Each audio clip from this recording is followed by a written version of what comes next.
Bonjour à tous, quatrième jour du Inktober 2020.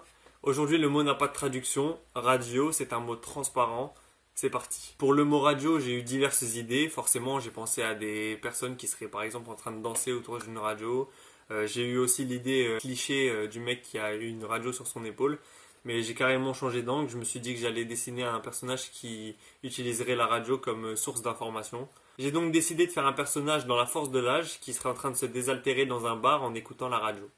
Trois images de référence aujourd'hui, une photo de bar pour avoir une idée de la structure de cet établissement, une photo de radio pour avoir une idée de la radio, pour illustrer le terme comme il se doit, et une photo qui m'a pas servi du tout, une photo de veste en cuir que j'ai totalement saccagée vu que j'ai pas du tout réussi à la retranscrire comme il le fallait. Pour ce dessin-là, la composition est totalement bancale.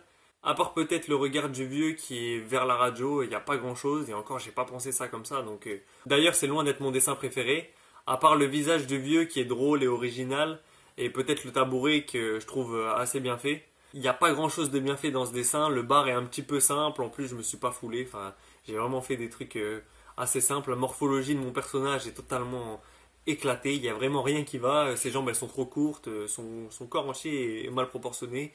Donc vraiment, je suis pas très fan de ce dessin-là aujourd'hui. Enfin bref, je vais pas m'attarder 107 ans sur ce mot-là. C'est pas grave s'il est un peu moins bien que les autres. De toute façon, il y en aura encore 27 pour compenser un petit peu ce dessin moyen. D'ailleurs, peut-être que je me trompe, n'hésitez pas à me le dire. C'est tout pour ce quatrième jour. On se donne rendez-vous avec le mot Blade, qui signifie lame en français. Continuez à mettre en commentaire des liens vers votre travail si vous faites des dessins du Inktober, etc. Ça me ferait plaisir de voir ce que vous faites. En attendant, j'espère vous avoir inspiré et si possible donner envie de dessiner. À demain pour le jour 5.